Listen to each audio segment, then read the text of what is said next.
하나님이 우리와 함께 하심으로 형통한 복을 받을 수 있는 자가 되어졌다는 사실들을 다시 한번 확인할 수 있는, 그리고 누릴 수 있는 축복의 시간이 될 수 있도록 이 시간 역사하여 주옵소서. 우리가 가지고 있는 생각으로는 하나님과 함께함으로 주어진 복을 발견할 수도 없고 누릴 수도 없음을 삶 속에서 수없이 확인했습니다. 하나님 은혜 위에 은혜를 더하여 주셔서 하나님과 함께함으로 형통한 삶의 복을 받았다는 사실들을 확인할 수 있도록 축복하여 주옵소서. 그러므로 요셉처럼 형통한 삶이 되어지게 하시고 다윗처럼 그 어떤 상황 속에서도 굴하지 않고 오히려 정복하고 다스리며 하나님 나라로 회복할 수 있는 삶을 살 수 있도록 역사하여 주시옵소서. 우리에게는 늘 한계를 만나게 되어지고 늘 좌절 속에서 방황하지만 하나님이 함께 하심으로 그걸 넘어서서 오히려 땅끝까지 증인이 되어지게 하시는 하나님에서 체험할 수 있도록 축복하여 주옵소서. 그래서 모든 민족을 살리고 땅끝까지 모든 사람들에게 복음을 증거하는 삶을 살 수 있도록 역사하여 주옵소서. 오늘도 최고의 복을 주신 하나님을 찬양합니다. 하나님 영광 받아 주옵소서. 예수님 이름으로 기도하옵나이다. 아멘. 삶 속에서 일어난 일들은 매우 중요합니다. 왜냐하면 사실이기 때문에 그렇습니다. 학문을 통해서 배운 것은 사실이지만 내 것이 되어지지 않으면 그게 사실이 되어지지 않습니다. 그러나 삶 속에서 일어나는 일들은 내 안에서 일어나는 일들이고 내가 선택한 일이기 때문에 사실이 되어지는 겁니다. 그래서 삶 속에서 일어나는 일은 매우 중요한 일이에요. 나를 확인할 수 있는 시간, 그리고 내게 주어진 복을 확인할 수 있는 시간이 되어지기도 하지만 하나님을 떠난 상태에서 내게 와 있는 저주도 재앙도 확인할 수 있는 시간이 되어지기도 합니다. 그러니까 삶 속에서 일어나는 일들은 양면이 있어요. 내게 와 있는 저주와 재앙 같은 삶도 확인할 수 있고 하나님께로부터 약속된 그 복을 확인할 수 있는 시간이 되어지기도 합니다. 그렇기 때문에 삶 속에서 일어나는 일들은 우리에게 매우 중요해요. 이스라엘 백성들이 하나님의 계획 속에서 준비된 민족이잖아요. 세계를 복음화하기 위해서, 현장에 하나님 나라를 회복하기 위해서 하나님이 선택한 민족이 이스라엘입니다. 근데 그 이스라엘이요, 주변의 강대국의 노예로 잡혀가기도 하고 강대국의 포로가 되어지기도 하고 속국이 되어지도록 그렇게 하기도 했습니다. 하나님이 함께 하셨더라면 노예가 될 필요도 없고 속국이 될 이유도 없습니다. 그런데 왜 하나님은 그 이스라엘 백성들에게 노예가 되어지고 포로가 되어지고 속국이 되어지게 만들었을까요? 분명한 이유가 있습니다. 음, 어떤 이유가 있습니까? 하나님께서 우리 인간에게 무엇을 주셨죠? 정복할 수 있는, 다스릴 수 있는 그런 권세를 주셨습니다. 그 사실을 알게 하시려고 강대국의 노예가 되어지고 포로가 되어지고 석국이 되어지게 만들었다는 사실을 확인할 수 있습니다. 어떻게 정복할 것이냐 보니까요, 희생제물 어린 양의 피입니다. 하나님과의 관계 속에서 흔들리지 않는 믿음입니다. 그러면요, 정복되어지고 다스려지는 축복이 오게 되어 있습니다. 이 복을 누린 바울을 통해서 로마가 복음으로 바뀌어지는 것들을 확인할 수 있습니다. 하나님은 왜 우리를 자녀 삼으시고 왜 우리에게 고통을 주셨겠습니까? 왜 방황할 수밖에 없는 그런 문제를 주셨겠습니까? 우리 힘으로, 우리 지혜로, 우리 능력으로 해결이 안 되어지는 문제입니다. 그거 알게 하시려고 하나님이 우리에게 지금 역사하고 계시는데요. 그럼 어떻게 하면 그게 정복되어지고 어떻게 하면 그것이 회복되어집니까? 하나님과의 관계가 회복되지 않으면 그거 해결되지 않습니다. 근데 우리는요, 우리가 가지고 있는 능력과 힘과 지혜를 가지고 해결해 보려고 하는 겁니다. 근데 안 돼요. 우리가 가지고 있는 생각으로는, 우리가 가지고 있는 능력으로는 그게 되어지지 않습니다. 왜냐하면 우리가 가지고 있는 능력으로 사단의 세력을 이길 수가 없어요. 우리가 가지고 있는 능력으로 삶의 현장에 흐르고 있는 풍조를 이겨먹을 수가 없습니다. 그래서 안 되는 겁니다. 실력이 없어서 안 되는 게 아니고요. 능력이 없어서 안 되는 게 아닙니다. 순간순간 내 생각도 내 삶도 왜곡되어지기 때문에 안 되는 거예요. 우리가 수없이 들었던 복의 근원인 아브라함이요. 모든 것을 버리고 하나님 따라왔잖아요. 마침내 가나안 땅에 왔잖아요. 그런데요, 기근 만나니까 왜곡당해버립니다. 왜곡당해버려요. 안 돼요. 베드로도요, 배와 그물을 버리고 부모를 떠나서 예수님을 따라왔잖아요. 수제자가 됐잖아요. 그럼 됐다라고 생각을 했는데, 어느 날 예수님께서 무기력하게 십자가에 박혀 죽는 겁니다. 야, 나도 그렇게 죽을 것 같은데? 라는 생각이 들어오니까 베드로도 왜곡당해요. 그래서 예수님을 저주하고 모른다고 해버리지 않습니까? 결국은 안 되는 겁니다. 충성을 다하기로 맹세했지만 결국은 왜곡당하면 안 되는 겁니다. 이런 것들을 우리에게 이제 보여주잖아요. 왜 그렇게 하셨을 것 같습니까? 우리 인격으로는 안 된다는 겁니다. 하나님과의 관계를 회복해야 되고 그 복을 누릴 수 있어야 된다는 겁니다. 그게 희생제물 어린 양의 피예요. 문술주에 발랐을 때 비로소 노예에서 해방되어지는 겁니다. 하나님과의 관계 앞에서 무릎 꿇지 않는 다니엘과 세 친구를 통해서 결국은 하나님이 함께함으로 해방되어지게 하시는 하나님의 역사를 볼 수 있습니다. 지금 우리 삶 속에서 하나님과의 관계가 회복될 수 있는 그 길 되신 예수님을 모르면 안 되는 겁니다. 전도에 미련한 것으로 구원받는 것을 하나님이 기뻐하셨다. 그러려면 전도는 뭡니까? 예수를 알아야 되는 겁니다. 인간의 정체성을 모르면 예수 몰라요. 내가 어떤 생각 속에서 지금 무슨 기준을 가지고 어떤 삶의 이유를 가지고 살아가는지 그 이유가 정리가 되어야 됩니다. 그러려면요, 내가 누구인지 알아야 되는 겁니다. 그걸 보고 우리는 정체성이라고 합니다. 정체성을 모르면 예수 잘 몰라요. 예수님의 배경을 누릴 수가 없습니다. 내 안에 있는 감정과 내가 가지고 있는 생각과 내가 하고자 하는 그 어떤 동기와 욕망에 못 벗어나는 겁니다. 하나님과 함께한 삶을 누릴 수가 없죠. 하나님은 하라고 하면 해야 되는데 내 안에 있는 동기와 삶의 의미와 이게 충돌이 돼. 그러면 우리는 어떻게 하겠습니까? 그거 안 되게 되어 있습니다. 절대 안 되게 되어 있습니다. 그래서 사도 바울은 우리를 향해서 뭐라고 말했냐? 본질상 진노의 자녀야. 본질이 진노의 자녀야. 그래서 안 된다는 겁니다.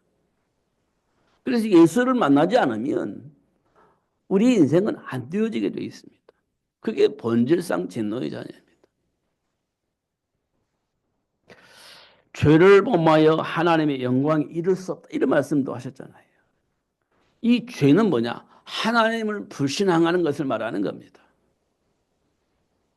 하나님을 불신앙하는 것을 죄라고 얘기를 해요. 그래서 어떻게 해요? 하나님과 함께 할 수가 없다. 결코 하나님과 함께 할 수가 없다. 이렇게 돼 있습니다. 이 말은 죄를 범하였음에 하나님의 영광에 이를 수 없다는 말은 하나님을 불신앙하니 하나님과 함께하는 삶을 누릴 수가 없는 거죠. 그래서 하나님의 영광에 이를 수가 없는 겁니다. 마음의 소원은 하나님과 함께 하나님이 주신 그 복을 누리며 살고 싶습니다. 이게 예수 믿는 사람에게 예수 믿는 사람이 가지고 있는 소원이에요. 그런데 이게 잘 안 되는 겁니다. 왜? 하나님을 불신앙하니까. 이게 안 되어지게 되어 있습니다. 왜 그런가 확인해 보니까요. 하나님의 말씀을 왜곡하여서 하나님의 약속하신 그 복을 누릴 수 없도록 속이는 자가 있기 때문에 그렇습니다. 속이는 자가 없더라면 뭐 그럴 필요가 없죠. 근데 속이는 자가 있습니다. 우리가 영향을 안 받으면 괜찮은데 또 영향을 받아요. 그래서 우리는요. 왜곡된 그 말을 듣고 왜곡된 삶을 살게 되는 겁니다. 왜곡된 삶을 선택을 하는 거예요. 그래서 하나님께서 우리에게 뭐라고 말씀하셨냐? 그 사단의 모든 일을 정복하고 다스려라 이렇게 말씀을 하시고 정복하고 다스릴 수 있는 권세를 주신 것입니다. 그럼 됐잖아요. 그런데 또 사단이 유혹해요. 공격해요.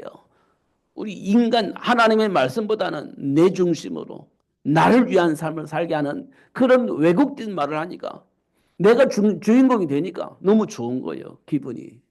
내가 주인공이 되니까. 그러면 나도 모르게 내가 주인공인 것처럼 착각하게 만드는 사단의 소리를 듣고 내가 주인공이 되어지기 위해서 그걸 선택을 하는 겁니다. 그럼 이제 망하는 거예요. 그 망하는 겁니다.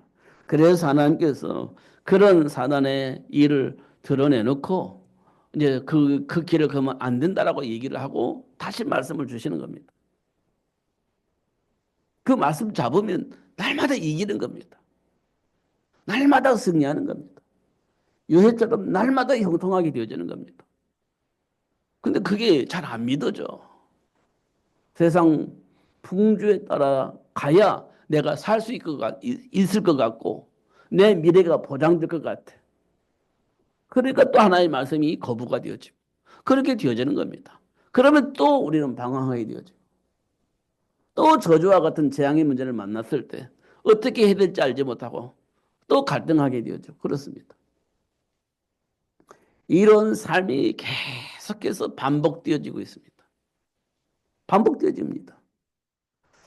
이런 부분들 우리가 실제적으로 볼 수가 있어야 됩니다.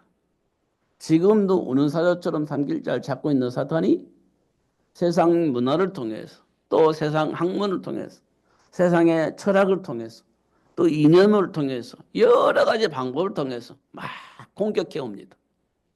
그럼 맞아. 나도 모르게 그렇게 반응하다 보면 나도 모르게 하나님의 말씀이 불신앙이 되어지고 하나님의 말씀이 거부가 되어지는 일이 벌어지는 겁니다. 그건 어쩔 수가 없는 거예요.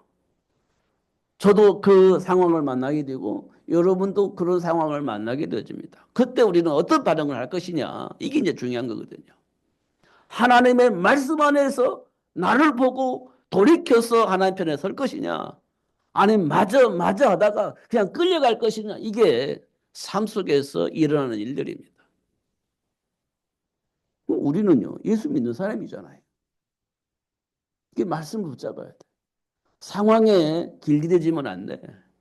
말씀 붙잡고 상황을 바꿔버려야 되는 겁니다. 그 일을 잘한 사람이 누구냐? 바울입니다. 그 막강한 힘을 가지고 있는 로마의 흐름을 바꾸기 위해서 준비하고 도전했습니다. 그게 회당운동이고 서운운동이었습니다. 로마서 16장 일꾼들을 만들어내서 결국 로마의 흐름을 바꿔버렸습니다. 250년 걸렸습니다. 된다는 얘기입니다. 할 수 있다는 얘기예요. 누구 이름으로? 마귀의 일을 멸하신 예수 이름으로 뒤어진다는 겁니다. 근데 우리는요, 그게 이제 안 되는 거예요. 왜냐? 두려워서. 왜 두렵습니까? 미래가 어떻게 될지 모르겠어. 실패되면 어떻게 되지? 보장되지 않으면 이게 어떻게 되지? 불안한 겁니다. 그러니까 하나님 편에서 벗어나서 내 인생이 보장될 수 있을 것처럼 보여지는 그 문화 속으로 들어가 버리는 겁니다. 그러면 이제 돌이킬 수 없는 그런 삶의 열매를 맺게 된다는 사실을 확인할 수가 있습니다. 그럼에도 불구하고 우리는 위기 만나면 그 문제를 해결해 줄 수 있는 것처럼 보이는 그것을 보게 되어지고 그걸 따라가게 되어져 있습니다. 아브라함이 그랬습니다. 그럴 수밖에 없죠. 어떻게 하겠습니까? 그게 이 땅에 사는 모든 사람이 가지고 있는 문제의 근원입니다. 하나님과의 관계가 회복되지 않은 거예요. 그러니까 하나님의 자녀임에도 불구하고 하나님과 소통이 안 되어지는 겁니다. 그러면 또 나도 모르게 길들여져 있는 세상 문화 속으로 들어가는 거죠. 이게 반복되어지고 있는 겁니다. 결국 어떻게 되냐? 그렇게 반복하다가 하나님 은혜 속에서 영적 배경을 알게 되어지고 그리스도를 깨닫게 되어지고 그 안에 준비된 축복을 누릴 수 있는 진짜 하나님 준비한 복을 누릴 수 있는 그런 시간표가 오게 되는 것을 확인할 수 있습니다. 이때부터 하나님 나라가 회복되어지고 이때부터 하나님이 약속하신 복을 누릴 수 있게 되어지는 겁니다. 그래서 처음부터 시작된 삶 속에서 일어나는 그 문제와 사건들을 보게 하신 겁니다. 우리가 수없이 말하는 우리 삶 속에 와 있는 문제의 근원이 어디서부터 시작되냐 보니까 창세기 3장에 기록된 선악을 알게 한 나무 열매를 먹을 때부터 시작되어 있다 이렇게 얘기를 합니다. 이 문제가 지금 우리 삶의 문제의 근원이다 이렇게 얘기를 하고 있습니다. 수없이 들었잖아요 우리가. 이 문제를 해결해 주시려고 하나님께서 우리에게 여자의 후손을 약속하셨고 실제로 동정녀 마리아를 통해서 오셔서 우리 문제를 해결해 주셨습니다. 그분이 그리스도 되신 예수님이십니다. 십자가에서 우리들의 모든 문제를 해결해 주셨어요. 부활하심으로 지금까지 우리를 꼼짝 못하게 만들었던 그 사망의 권세 앞에서 해방되어질 수 있도록 그렇게 축복하셨습니다. 지금도 이 땅에 수많은 사람들이 왜 이렇게 두려움 속에 사냐? 죽음의 문제 앞에서 있기 때문에 그렇습니다. 죽음의 문제가 지금 나를 지배하고 있기 때문에 실패가 내 생각과 삶을 지배하고 있기 때문에 두려움 속에 사는 거예요. 근데 십자가에서 그 문제를 해결해 주신 거예요. 죄의 문제 해결해 주셨습니다. 그러니까 사망의 권세가 우리를 지배할 수가 없죠. 하나님이 나와 함께 계시니까 실패할 염려가 없습니다. 왜냐? 가르쳐서 깨닫게 하실 것이기 때문에. 세계를 복음할 수 있는 지혜를 회복시켜 주실 것이기 때문에 우리 실패할 이유가 없어요. 이 염려할 필요도 없고 두려워할 필요도 없는 겁니다. 그렇게 만들어 주신 겁니다. 그렇게 회복시켜 주신 거예요. 그걸 보고 십자가의 능력이라고 하는 겁니다. 이걸 알게 하시려고 삶 속에서 자꾸 상황을 만들어 가시는 겁니다. 실패하게도 하시고 성공하게 하시기도 하시고 노예가 되어지게 하기도 하시고 포로가 되어지게 하기도 하시고 속국이 되어지도록 만들기도 하고 그렇습니다. 그럼에도 불구하고 그걸 넘어설 수 있도록 그럼에도 불구하고 그걸 넘어서서 하나님 준비한 복을 누릴 수 있도록 그 역사하시는 그 하나님을 우리에게 보게 하시는 겁니다.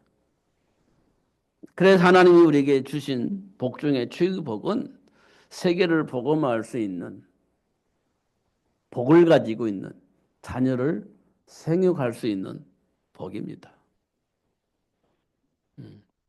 하나님이 원하시는 그 일을 이룰 수 있는 자녀를 생육할 수 있는 복. 이게 이 세상에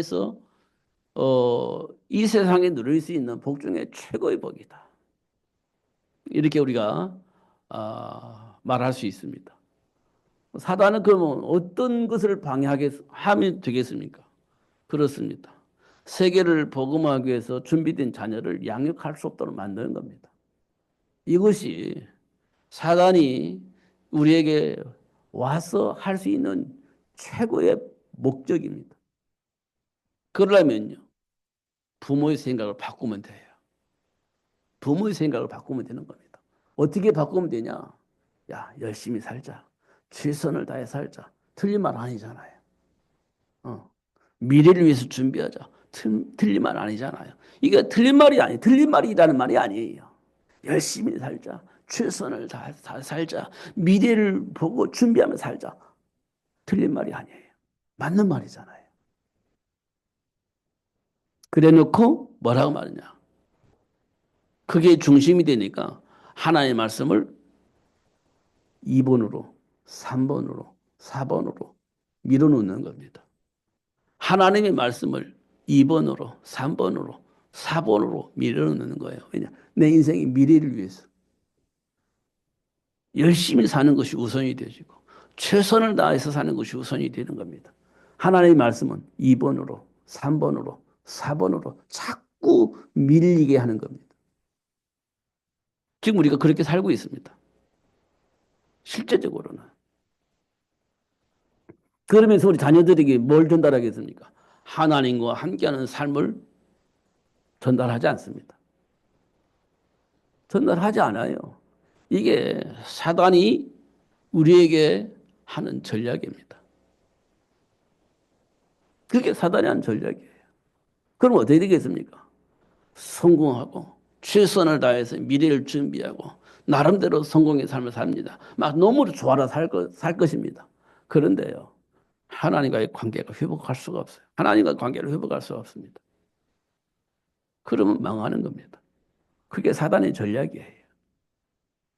우리는 그 속에 지금 길들여져 있음을 확인할 수 있습니다. 이제 진짜 알아야 할 것이 뭐냐? 하나님 주신 축복 중에 최고의 복은 인생의 답을 가지고 정체성을 가지고 미래를 복음할 수 있는 렘넌트를 우리 자녀들을 양육할 수 있다. 이게 최고의 복인 겁니다. 그래서 포로로 잡혀간 다음에 모세가 태어나잖아요. 태어나고 나니까 출애굽이 되어지는 겁니다. 이게 하나님 준비한 복이라니까요. 이 비밀을 가지고 있는 부모를 통해서 준비된 자녀를 통해서 세계는 복음화되어지는 겁니다. 근데 이걸 놓치면 우리는 망하는 거예요. 세상을 확인해 보세요. 진짜로 확인해 보세요. 지금 이 세상에 가장 대두가 되는 게 뭡니까? 성차별 문제. 지금 계속 얘기하잖아요. 전 세계적으로 얘기하잖아요. 성차별 문제. 얘기하지 않습니까? 지금 전 세계적으로. 교황은 그거 인정했습니다. 이게 시작이 됐어요. 진짜 시작이 된 겁니다. 동성 문제. 진짜 시작이 됐어요. 근데 기독교는요, 반대하는데 그 소리가 작고 힘이 없어. 왜냐? 이미 사단에게 장악되어져 있는 그 세력이 너무 막강하니까. 힘이 없어. 그 정치인들은요, 그걸 선택을 하는 겁니다. 힘이 있는 자를 선택하는 거예요, 정치인들은. 정상적인 걸 선택을 하지 않습니다, 정치인들은. 힘이 있는 걸 선택을 하는 겁니다. 자기의 유익이 될 것을 선택을 하는 겁니다. 그거 정치인들이죠. 그럼 정치인들이 정상적인 삶을 선택하려면 뭐가 있어야 됩니까? 인간의 정체성을 아는 사람들이 힘이 세지면 돼요. 힘이 세지면 되는 겁니다. 그러면 정치인들은요, 또 옮겨 탑니다. 정상적인 삶 속으로. 로마 황제가 왜 기독교를 국교로 선택을 했겠습니까? 정상적인 삶을 사는 사람들이 힘이 세지니까. 로마 황제가 기독교를 국교로 삼는 거예요. 그 일을 누가 만들었냐? 사도 바울이. 어디에서? 회당에서. 서원에서. 그런 걸 만들어낸 겁니다. 그게 250년 걸렸다니까요. 우리 기독교인들이 이 비밀을 가지고 있어야 됩니다. 그러면 돼요. 이 세상에는요, 줄 타잖아요. 내가 좀 출세도 해야 되고, 내가 하고 싶은 일을 해야 되니까. 줄을 타지 않습니까? 또 누구든지 그 줄을 타야 내가 성공의 길을 갈 수 있기 때문에, 보장되는 길을 갈 수 있기 때문에 줄을 타잖아요. 그럼 줄을 탄다는 말은 시키는 대로 해야 된다는 거예요. 내 의지와 상관없이. 그러면요, 세상은요, 회복될 수 없습니다. 회복되지 않아요. 결코 회복되지 않습니다.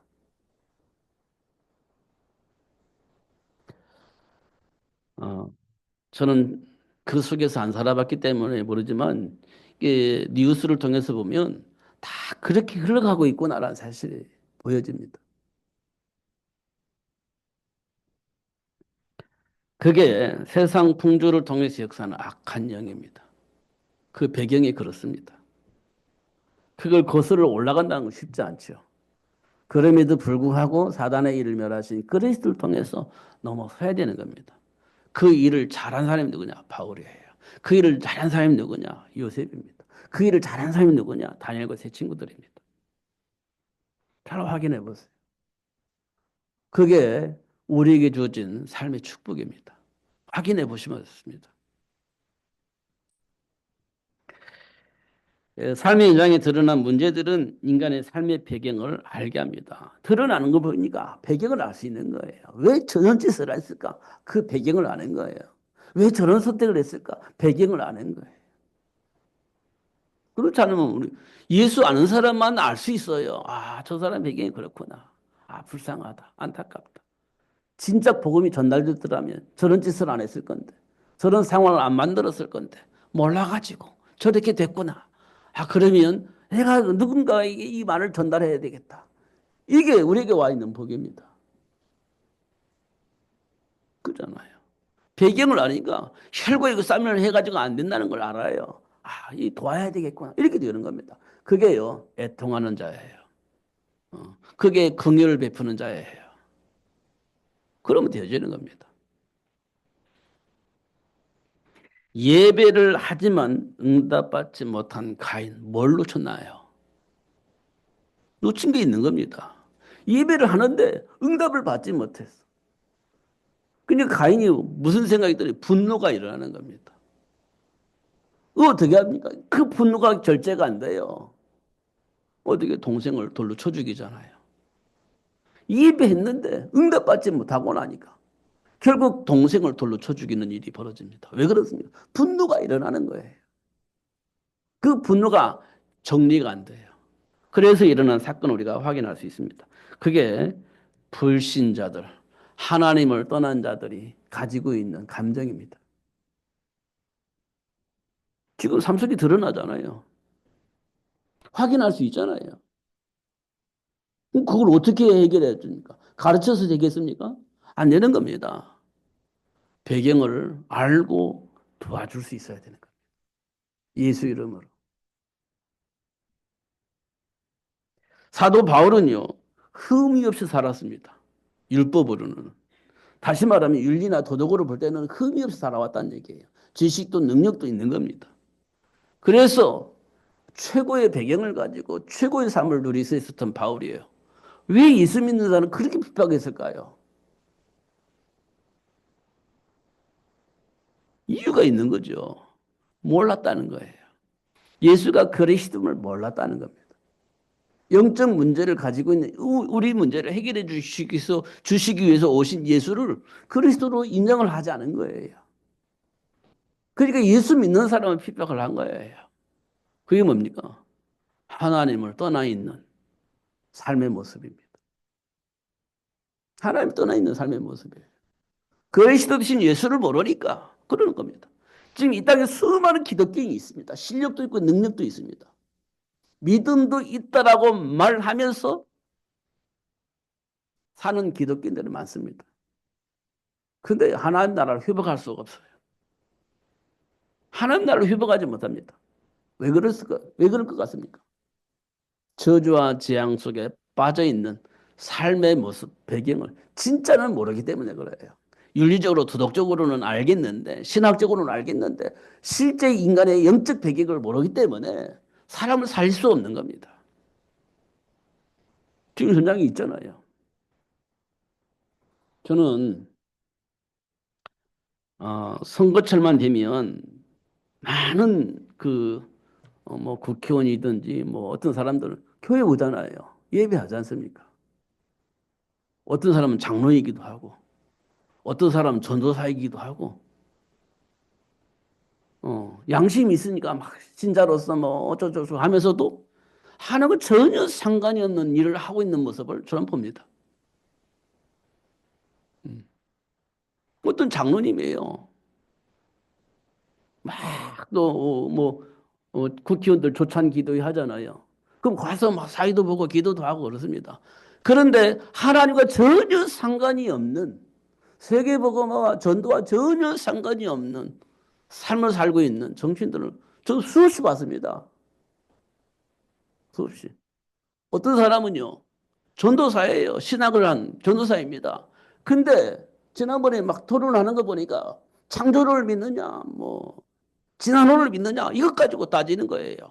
와, 그 사람이 신학을 한 사람이고 전도사입니다. 근데 지금 국회의원이 돼가지고 창조를 믿는 어떤 장로님을 막 무시하고 공격하는 거 봤거든요. 저는요. 하나님을 안 믿는 사람이지 그거는. 어. 그럼 우리가 충분히 확인할 수 있습니다. 그러면 이 세상이 어떻게 되겠습니까? 어떻게 되겠어요? 우리는 사실을 봐야 되는 겁니다. 사실을. 그러니까요. 흠이 없이 살았지만 그리스도를 모르면 사도 바울같이 그렇게 사는 거예요. 어쩔 수가 없는 겁니다.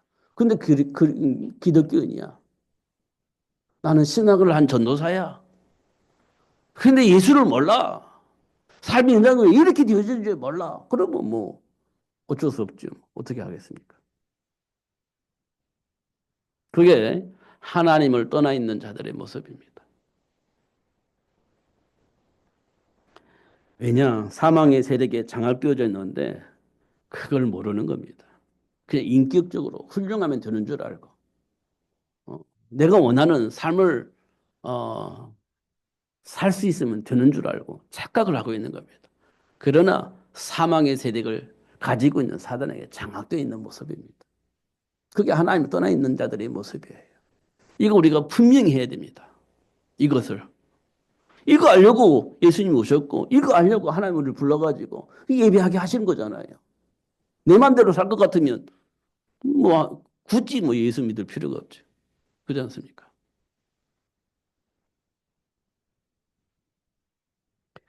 근데 하나님을 만난 자들에게는요, 변화가 일어납니다. 아브라함이요, 못 벗어났는데, 자기 안에 있는 체질에서 못 벗어났는데, 어쩔 수 없는 삶을 살아야만 되는 체질을 가지고 있는데, 하나님과의 관계가 회복되어지면서 아브라함의 생각과 삶이 바뀌었잖아요. 우리 예수 믿는 사람은요, 본래 그래요. 하나님 안 믿고, 내 마음대로 살고 싶고, 두려워서 어쩔 수 없이 선택을 해야 되는 상황이 우리에게 다 있습니다. 근데 하나님이 나와 진짜 관계가 회복되어 있다면 어느 날 내 생각도 내 삶도 바뀌어지게 되어 있습니다. 아브라함이 그랬잖아요. 베드로가 그랬잖아요. 바울이 그랬지 않습니까? 바뀌어지는 겁니다. 이를 보고 우리는 치유라고 합니다. 치유. 이런 일들이 우리 삶 속에 일어나는 겁니다. 음. 왜 바뀌어집니까? 예수를 알았기 때문에 그래요. 예수를 알았기 때문에.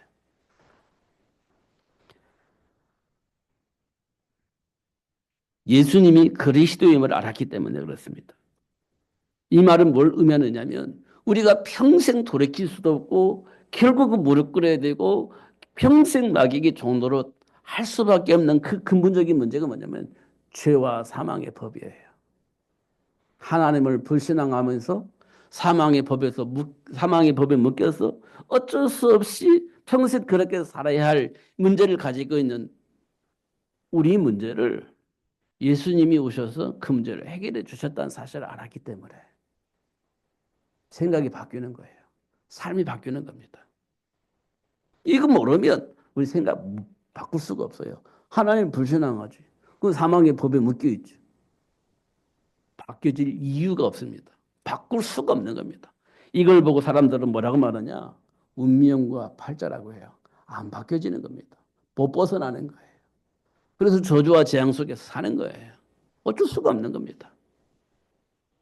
이 문제를 해결하시기 위해서 오신 예수님이 그리스도라는 사실을 발견할 때 돌아설 수 있게 되어지는 겁니다. 그 복을 누릴 수 있게 되어지는 거예요. 그래서 예수를 아는 것이 최고의 지식이 되는 겁니다. 제가 오늘 사도행전 1장 1절에서 8절까지 읽었는데 제가 오늘 드리고 싶은 것은 8절에 내 증인이 되리라 이 말씀입니다. 내 증인이 되리라.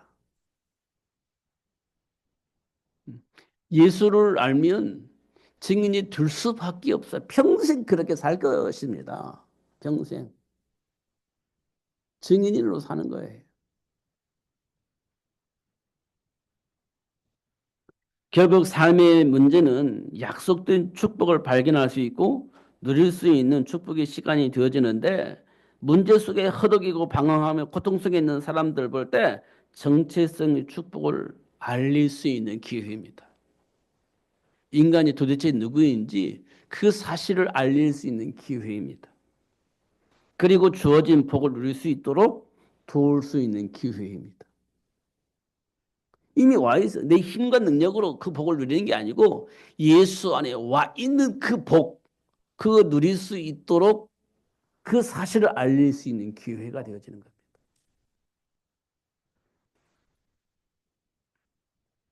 애굽에서 노예로 전락된 이스라엘 역사를 보면요. 기근으로 시작됐잖아요. 근데 거기 누가 있었냐? 요셉이 있었잖아요. 요셉을 통해서 애굽으로 들어왔잖아요. 이스라엘 백성들이.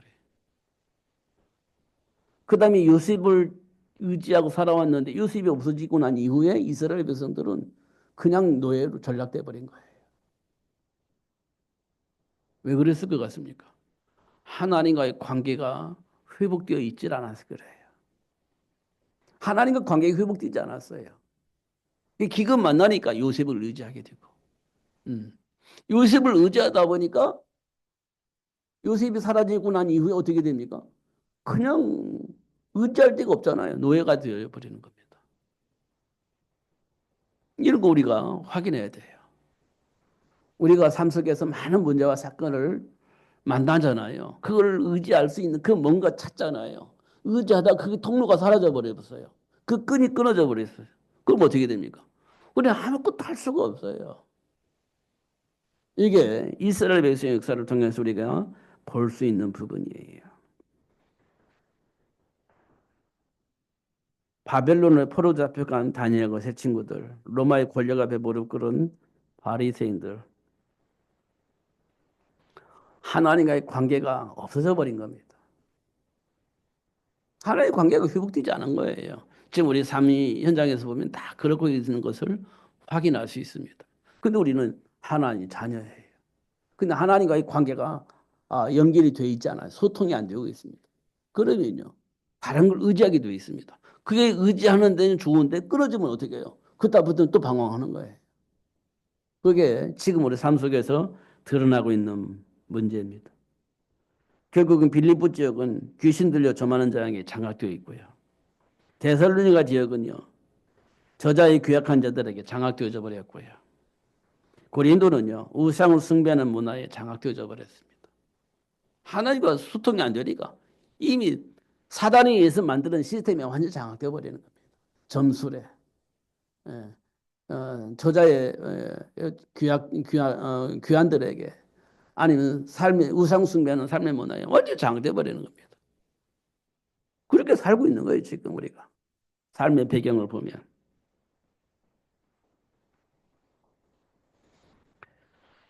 내게 능력 주시는 데서 내가 모든 것을 할 수 있다. 성경에 기록되어 있는 말인데 이게 여러분에게 주어진 복인데 이게 믿어집니까? 이게 믿어져야 되는 건데 이게 확인되어져야 되는데 이게 믿어지지 않고 확인되지 않으면 무슨 힘으로 삽니까? 살 수가 없습니다. 세상 문화가 그렇지 않아요. 점술에 조적 폭력배에 우상 숭배에 이 세상이 돌아가고 있는데 무슨 힘으로 거기서 버텨낼 수 있습니까? 버텨낼 수가 없어요. 내게 능력 주시는 자에서 내가 모든 것을 할 수 있다. 이게 내게 인생의 답인데, 운명과 발전에서 벗어날 수 있는 유일한 방법인데 이게 이제 안 된단 말이에요.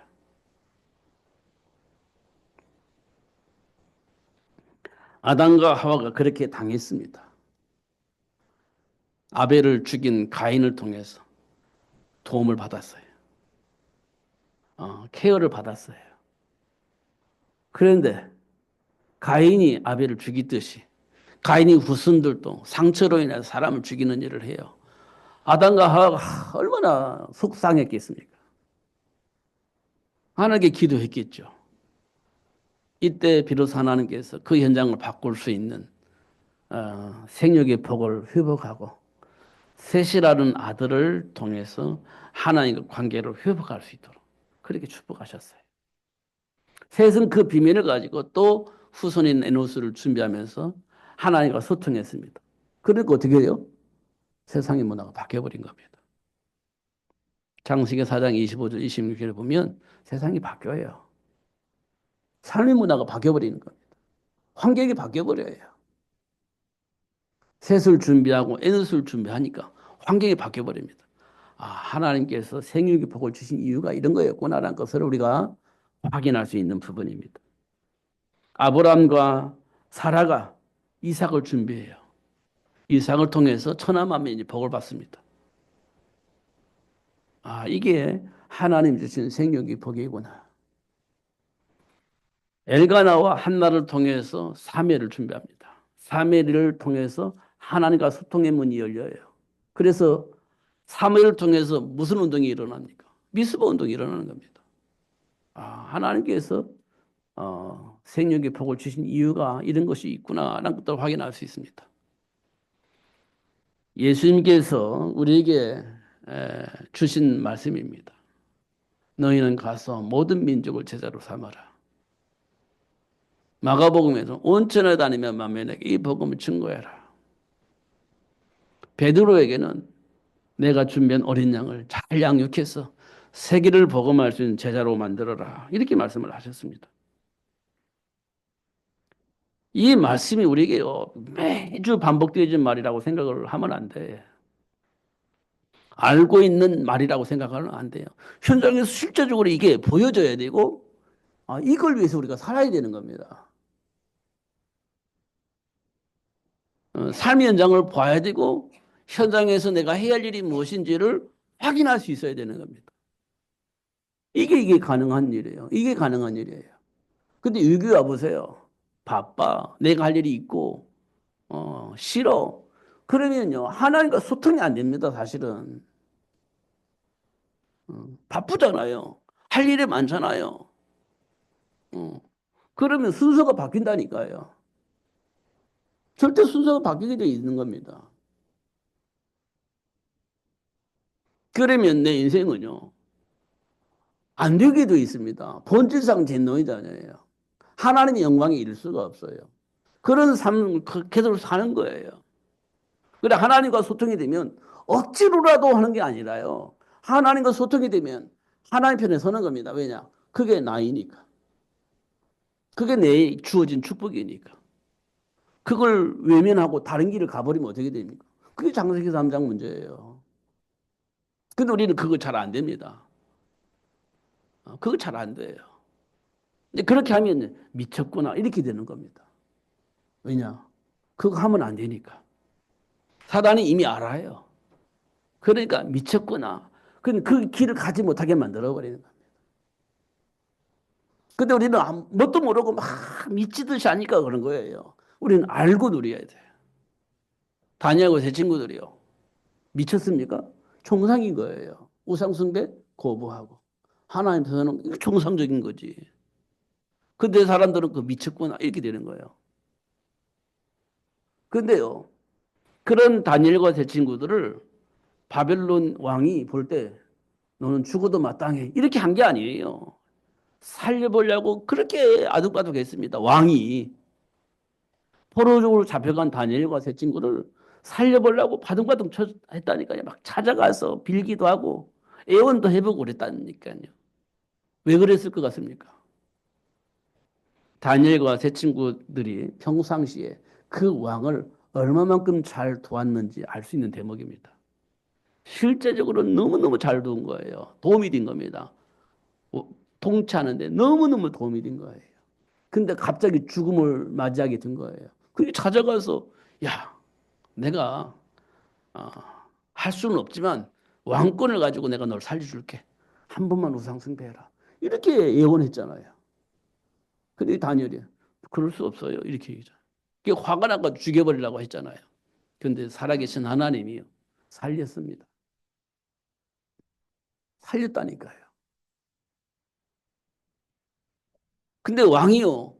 어떤 마음이 이제 잠을 못 자는 거예요. 막 화가 나가지고 죽인다고 해가지고 사자굴에서 집어넣긴 했는데 잠이 안 와. 그래서 새벽에 일찍 일어나가지고 그 사자굴 앞에 가가지고 다니엘아, 네가 섬기던 하나님이 네가 말한 대로 너를 능히 사자 입에서 살리게 하셨느냐 이게 물어보잖아요. 아무 소리 없으면 끝이에요. 근데 속에서 소리가 나는 거예요. 왕이요 만세스를 주세요. 이 말은 하나님이 살리셨다는 거잖아요. 그렇습니다. 우리는 그 사실을 믿어야 되는 겁니다. 우리는 그 사실을 믿는 사람들입니다. 음. 그래야 세계가 복음화되어지고 이 세상에 사람들이 가지고 있는 배경이 무엇인지 확인되는 겁니다. 그래야 그리스도 이름으로 기도하고 그 사람들을 도울 수 있는 거예요. 너희는 가서 모든 민족을 제자로 삼아라. 온천에 다니면서 이 복음 전해라. 이 복음을 전할 수 있는 제자를 만들어내라. 이게 예수님이 승천하시기 전에 제자들에게 하신 말씀입니다. 우리가 해야 할 일이에요. 근데 우리는 다른 생각이 있는 거예요. 그러니까 안 되는 겁니다. 다시 한번 깊이 묵상하시기 바랍니다. 오늘은 어버이 주일이에요. 부모님이 중요합니다. 하나님이 인간에게 주신 축복의 삶이 도대체 뭐냐? 우리에게 주어진 축복이 도대체 뭐냐? 삶 속에서 누려야 복이 도대체 뭐냐? 꼭 확인하시고 승리하시는 여러분 되시기를 예수님 이름 축복합니다. 기도하겠습니다. 하나님 아버지 감사합니다. 최고의 복을 주시고 알게 해주신 하나님께 감사합니다. 놓치지 않고 누릴 수 있도록 성령으로 충만하게 하여 주옵소서. 예수님 이름으로 기도하옵나이다.